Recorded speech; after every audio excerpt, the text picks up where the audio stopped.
Don José Lois Malcún, como estamos en un programa económico político electoral, porque usted tiene la dualidad de poder tocar el tema político, el tema económico, yo le pregunto, hasta ayer lunes,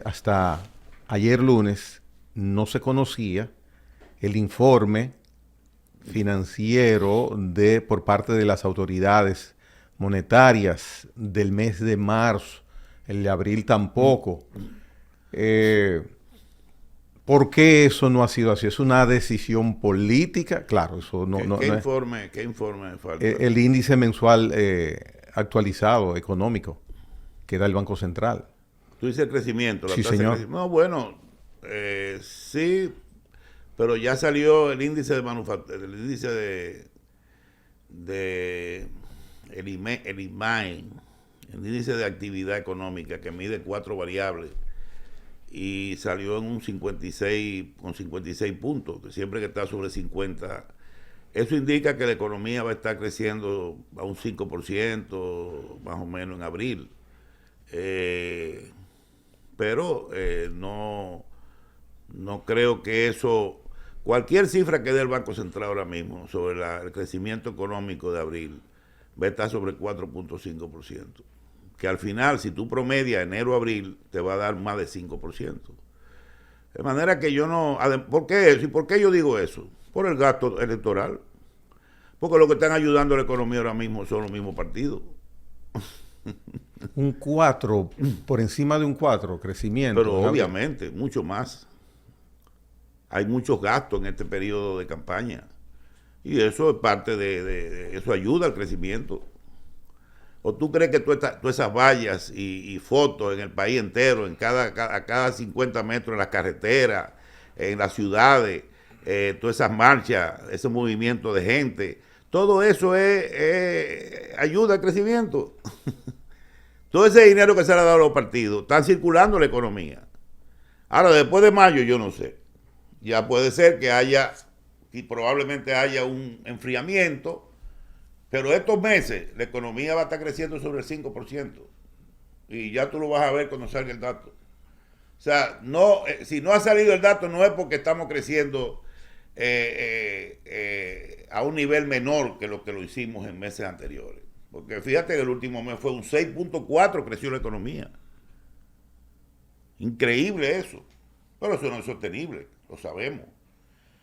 Después, el dato la inflación tuviste salió al mes de abril, 3.3 bajó.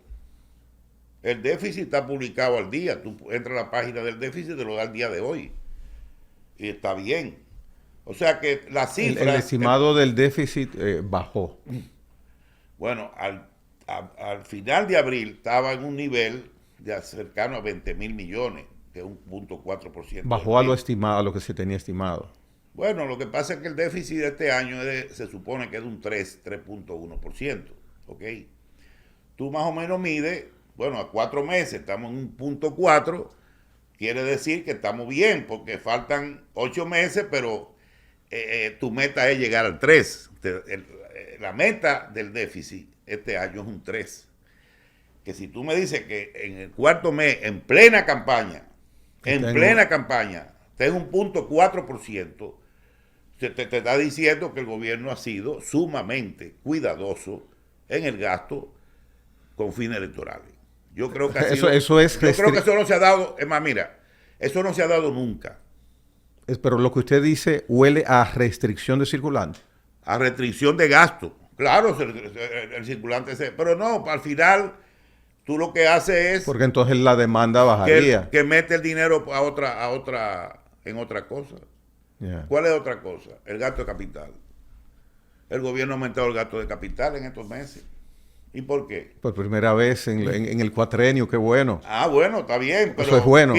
Porque ¿qué sabía el gobierno? Que el 19 ¿de qué fue? De marzo, ¿no fue? Él tenía como límite inaugurar nuevas obras. Ese incremento de gasto de capital en esta primera parte de año es producto de Aerodom. Bueno, de Aerodom se ha recibido hasta la fecha 15.000 millones. Puede ser que parte de eso sea también de Aerodom. pero también porque no se ha gastado dinero, como te digo, en cosas, proselitismo y nada de eso. Y además, como te dije, como el gobierno tenía un límite para inaugurar obras, recuérdame, hazme memoria, fue el 19 de marzo. Era abril, mayo, 2 meses antes. 2 meses antes, 19 de marzo. ¿Qué hizo el gobierno? Bueno, aceleró la inversión para terminar muchas obras que fueron inauguradas a final del año pasado y principio de este. Porque desde el 19 de marzo no se ha inaugurado más nada. Y hay muchas obras que siguen su curso, no es que están paralizadas. El gobierno no ha tenido dinero para tener un gasto de inversión que por lo menos llegue o sobrepase el 3%, que no lo ha hecho, o es un estilo de gobernar en gastos de capital. Porque Balaguer llegó inclusive hasta un 5, un 6% en algún momento. Sí, pero los maestros y los médicos pasaban hambre, ¿no? Los salarios que existían cuando Balaguer eran salarios de miseria.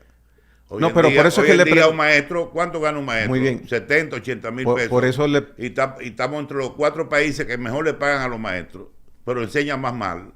Estoy de acuerdo con usted. Y los médicos, o sea, que estamos en otra época. Balaguer era un hombre que mantenía los salarios prácticamente en el suelo.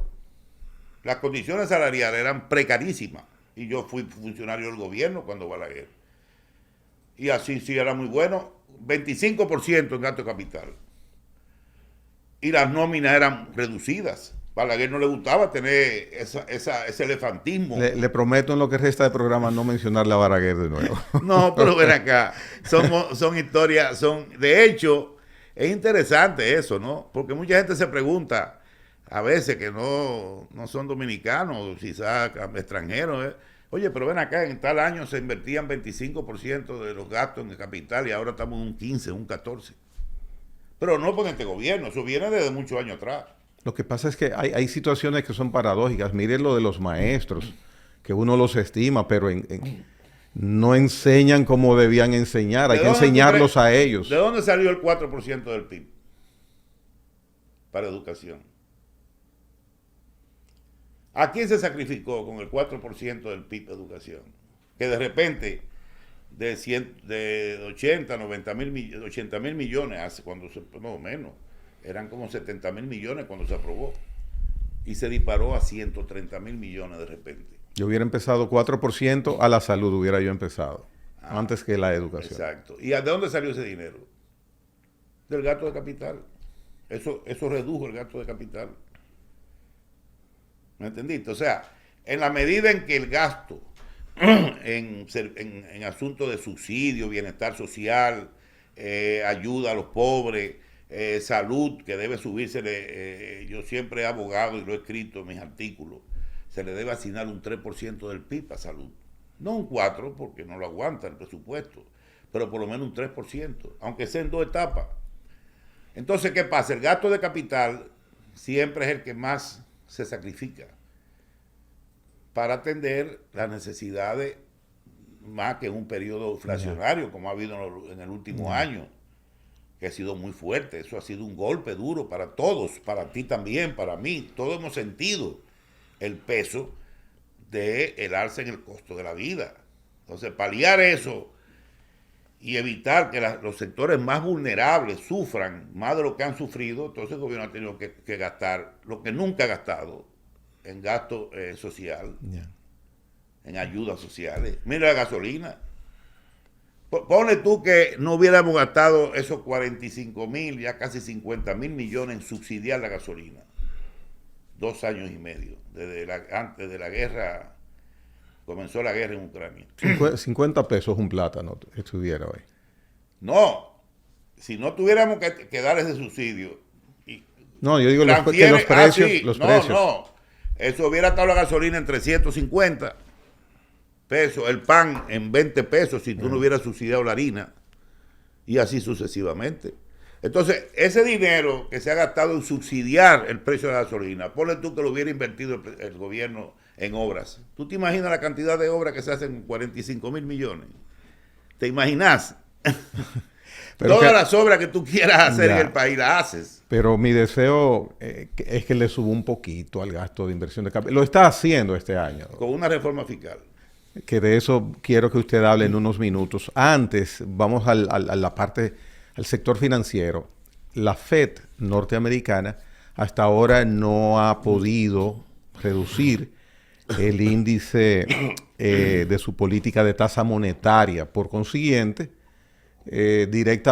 prácticamente directamente proporcional, estamos nosotros en ese sentido. Es un tema que usted maneja muy bien. Lo que no ha podido hacer la Fed y lo que se mira que podrá hacer de aquí a que reste de año y el reflejo que se produce entonces en nuestro sistema financiero. Bueno, mira, la Fed, la última dato de inflación aumentó la inflación de 3.1 a 4 décimos. Eso frustró las expectativas de que la Fed podría haber iniciado el desmonte de las tasas de interés en mayo o junio, en su próxima reunión. Pero con esa subida ya hay que esperar a ver el dato de ahora, el dato de abril y de mayo, para entonces determinar si en junio ese desmonte comienza. Mientras no se tome la decisión de desmontar la tasa de la Fed, nosotros no podemos hacer nada, porque ya las dos tasas están muy cerca. Usted lo ha explicado. La de Estados Unidos 5-525. Nosotros 7. Y nosotros un 7. Está muy pegada. Y eso es peligroso porque si tú la bajas y la acercas demasiado a la Fed, puede haber un flujo negativo de capital. ¿Entiendes? Pueden salir capitales hacia afuera, aprovechando mejor una tasa en un país que todo el mundo siente que es más seguro, una economía más sólida, más fuerte, etcétera. Entonces hay que tener mucho cuidado con las tasas de interés, pero mucho. Estamos en un año electoral en Estados Unidos. Obviamente, Biden debe estar ahora rogándole al Señor que las cifras económicas mejoren de aquí a noviembre. No es que estén mal, a Biden no le ha ido mal económicamente. Ha mantenido el empleo, o mejor dicho, el nivel de desempleo por debajo de un 4%. Excelente. Muy bien, casi un pleno empleo. La economía ha crecido bastante bien comparado al resto del mundo. Casi el doble de Europa. Y el año pasado terminó mejor de lo que habían previsto todos los organismos internacionales. O sea que, pero esto es un año crítico. Y su problema ha sido entonces la inflación. Igualito que aquí. La inflación llegó a 9.35, la de nosotros a 9.65. O sea, tuvimos casi así, pegadito. Cuando se disparó, la inflación en Estados Unidos llegó a 9.35. Eso para Estados Unidos. Para nosotros quizás, pero por un norteamericano, hablarle de una inflación de 9.35 es algo, tú sabes, lo vuelve loco. Porque el impacto es mucho mayor. Aquí por lo menos, como es un país pequeño, digamos, menos gente, podemos ayudar a las personas, y aún así allá, tú te acuerdas, tuvieron que pagarle a la familia cheque de 1.500 pesos, ¿no te acuerdas? Cuando sí. La ayuda, después de la pandemia, que le llegaban los cheques, ¿tú sabes lo que costó eso? Todo eso es deuda. Todo eso que hizo Estados Unidos, y estamos hablando de $1.500, no como aquí que nosotros hablamos de 1.500 pesos, la asignación que se le da. Quédate en casa. Dentro de supérate, etcétera. Sí. Pero es que allá es fuerte, la cosa es fuerte, tú sabes, el costo de la vida, todo, los alquileres, no es lo mismo. No es lo mismo. Definitivamente, don José, luego de esa explicación que usted hace sobre ese aspecto tan importante, pienso que República Dominicana seguiría lo servido por lo comido en el aspecto de su macroeconomía, de su economía, del gobierno, si no aplica lo que desde hace tiempo ha debido aplicarse, que es tener una reestructuración financiera, lo que se denomina reforma fiscal. Si la hipótesis que hay de que puede continuar el gobierno, de que después del día 19, si se define a favor del gobierno la elección, o si en una segunda vuelta, lo que sea, si este gobierno sigue, usted que tiene el conocimiento de lo que ha sido el manejo de la economía de esta gestión durante estos 3 años y 8 meses, ¿usted opinaría que esa reforma empiece en los primeros pasos después que esté definido la continuidad de este gobierno? Bueno, si es mira, así. primero una cosa. Estos 4 años van a ser diferentes a los pasados 4 años. Aún sin tomar en cuenta reforma fiscal. No, en sentido general. Vamos a explicar por qué. Primero, porque este gobierno comenzó en agosto de 2020 en plena pandemia. Una pandemia que paralizó el mundo. Después vino, un año y medio después, una guerra que también creó una crisis mundial. Terminó el precio del petróleo a 130, los furgones subieron el transporte a $20,000 un furgón que costaba 2,000, 3,000, un desastre. Bueno, ok. O sea, fue un periodo donde hablar de una reforma fiscal era improcedente, no se podía hacer. Y hay una primera ministra en Inglaterra, cuyo nombre ahora no recuerdo, que en el 2022 fue designada y duró un mes en el cargo, simplemente porque ella intentó, dada la crisis que estaba viviendo Inglaterra, intentó hacer una reforma fiscal, imponer unos impuestos a los ingresos, a los mayores ingresos y ganancias, etcétera. Duró un mes y medio en el cargo. ¿Tú te acuerdas de eso? Claro, claro. Entonces, pero ahora no. El gobierno que se instala a partir de agosto entra con una situación diferente. Va a entrar con una economía relativamente estable, con un crecimiento más o menos que podemos llegar a ocupar entre los 3 primeros lugares más altos en crecimiento este año. Yo casi estoy seguro que vamos a estar entre los top en crecimiento. Empieza una nueva etapa de crecimiento del crecimiento, porque el crecimiento ha ido decreciendo. El crecimiento. El año pasado. Bueno, el año pasado, estoy hablando para el futuro. Sí, no, por eso digo que ahora empezaría una recuperación. Una recuperación, claro, se entiende. Pero hablamos de que el año puede terminar creciendo al doble que el año pasado. El año pasado tuvimos 2.4% de crecimiento. Este año estamos proyectando un 5%. No yo, el Fondo, el Banco Mundial, casi todo el mundo, y el mismo autoridades nacionales proyectan un 5%. Quiere decir que las condiciones en que el nuevo gobierno inicia son diferentes.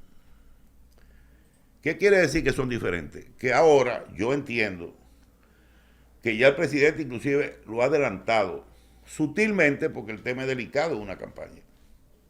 Aunque lo han dicho otros candidatos opositores, que se necesita una reforma fiscal. Ellos lo han dicho también. Claro, no hablan ahí, pero no pueden decir, mira, no va a haber reforma fiscal. Pero la reforma fiscal no es solo la reforma fiscal. Está la reforma del Código Laboral, que es inherente a que se pueda aplicar una reforma fiscal. Está la ley de responsabilidad civil, que está vinculada a la reforma, porque ahí te fijan los topes de deuda y déficit. Hay que hacer una ley que ya también fije esos topes, pero tú no puedes hacer eso sin una reforma fiscal. Porque tú le vas a poner un tope a la deuda del gobierno sin dar al gobierno la posibilidad de generar ingresos adicionales, no puede. Entonces, todas esas leyes están juntas. Y la ley de seguridad social es otra ley que tiene que ver con el tema laboral. Que va también. Y el problema de las ARS y la AFP y las comisiones que cobran. Y con el tema de la atención primaria y el costo de la salud. O sea, que estamos hablando de leyes que es una vaina grande. O sea, reforma fiscal, reforma laboral, ley de responsabilidad fiscal, ley de seguridad social, que están todas dando vueltas como un ciclón, ¿no? Girando y succionando. Lo que usted está diciendo, don José, usted lo está poniendo difícil y es la realidad. Bueno, y entonces, por eso es que ningún gobierno hasta ahora, cuando le ha tocado, lo ha podido hacer.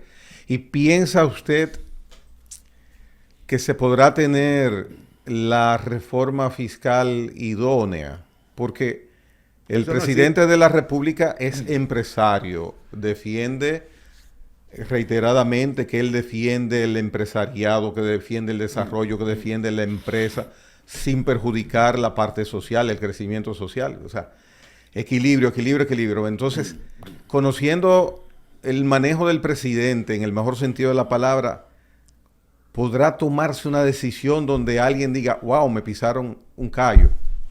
Mira, me podrán calificar de que yo soy un neoliberal inhumano o un hijo, un HP, como dicen por ahí, un hijo de puta, ¿no? Está bien, yo pienso que puede que yo lo sea, todo eso. Pero hay que tener cuidado con eso de que, no, que los grandes capitales, que hay que meter el impuesto, que sé yo. Bueno, en primer lugar, cierto, hay que buscar que la reforma tributaria sea mucho más, digamos, progresiva. Es que el presidente es muy caballeroso en ese aspecto. Claro, él va a negociar con todos los sectores. A negociar. Pero también tú no puedes matar a la gallina en los huevos de oro. Muy bien, pero... ¿Quién es que invierte en el país? No en el país, en el mundo, ¿quién es que invierte? Cuando Reagan llegó al poder, que la economía estaba hecha un desastre, ¿qué hizo Ronald Reagan? ¿Cuál fue la magia de él? Bajar los impuestos a los ricos. ¿Y qué pasó? Que todo ese dinero de impuestos que llegaba al fisco, los grandes empresarios y millonarios lo reinvirtieron. Lo reinvirtieron en sus empresas y en nuevas empresas y la economía hizo así y se disparó. Para hacer una... Por eso hablan de Reagan como que es el milagro económico de Donald Reagan. Pero no fue milagro económico, fue simplemente una medida de política fiscal que la adoptó. Yo no quiero decir, como te digo, hay que tener cuidado, hay que buscar un equilibrio. Estoy de acuerdo de que muchos podrían afectar a algunos sectores de alto nivel, o sea, empresarios, ganancias de capital, etcétera, pero tener cuidado de no matar la gallina de los huevos de oro. Entonces, ¿quién crea los empleos? ¿Quién crea riqueza? Entonces, eso significaría, si es aplicando esa precaución que usted correctamente indica y alerta, que la reforma la pagaría la gente, la cantidad. Todo el mundo debe pagarla. Pero en mayor medida la gente sería. Entonces, si hay que cuidar a quienes, que hay que cuidarlos. Mire lo que pasa. Pongamos un ejemplo. Aquí hay casi 200 productos exentos de ITEVI. Hay productos en este país exentos de ITEVI que los pobres nunca lo consumen. Y están exentos de ITEVI. ¿Por qué carajo tú tienes que estar exento de ITEVI eso? Métele un 10, un 8, un 10, un 6 y después lo sube. Porque el que está consumiendo eso es clase media, media alta y alta. O sea, la clase alta se beneficia más que el pobre con esas exenciones. Porque tú no le vas a decir a un tipo que va con saco y corbata que tú sabes que, pero mira, llegó un Ferrari, mira, a este le vamos a aplicar ITEVI cuando compre el arroz. No puede hacerlo. Tiene que dar el arroz exento de ITEVI. Sí. Entonces, vamos a estar claros de que eso es relativo. O sea, es un proceso muy complejo que tú tienes que jugar con muchas variables y buscar un equilibrio, porque también la reforma fiscal trae consigo una mejora en el ingreso, en los salarios mínimos y en los salarios quizás más del mínimo. ¿Por qué? O para compensar a veces los impuestos quizás que tú vas a tener que pagar, vamos a decir, caso del ITEVI u otros impuestos. Pero yo, por ejemplo, estoy de acuerdo con bajar el impuesto sobre la renta. Mi teoría es que mientras tú bajes el impuesto sobre la renta, la gente más paga. Eso lo viví yo en El Salvador con Cristiani como presidente. Yo era funcionario del BID. Él bajó el impuesto de la renta de un 60 y pico por ciento, un 15. ¿Tendrá este gobierno el interés? Bien, a un 15. ¿Y tú sabes lo que pasó? Se incrementaron. Se incrementaron los ingresos. Es una realidad. La evasión desapareció casi 100% y los ingresos aumentaron. Entonces, también hay cosas, hay muchos impuestos que hay que eliminar porque cuesta más cobrarlo que lo que te beneficia.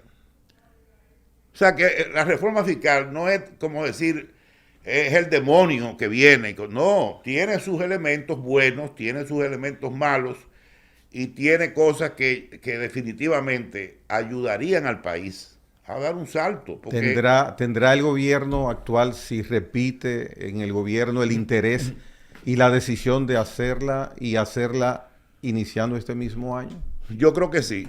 Yo creo que las indicaciones que ha dado el mismo presidente, ¿no? Inclusive él habló de eliminar instituciones. Ya lo había dicho en el 19.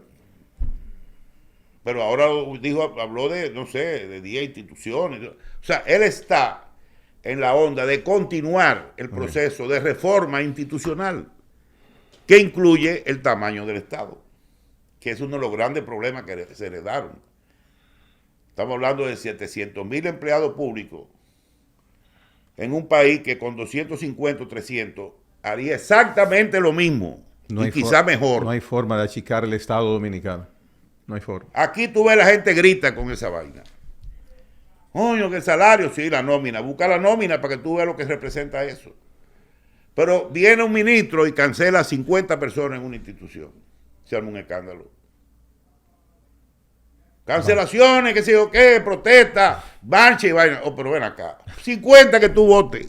Cuando hay 10,000 ahí, que tú deberías sacar 3,000 o 4,000, que están de más, que lo que cobran es un cheque, que rara vez tú lo ves por la oficina. Lo que hacen es caminar por los pasillos. Pero no puedo hacer nada. Don José, gracias. Nos vemos pronto después que pasen las elecciones del 19 de mayo. Las elecciones generales. Claro. Sería bueno ver los resultados y hablar de eso. Ya. Señoras y señores, hasta la próxima. Nos vemos.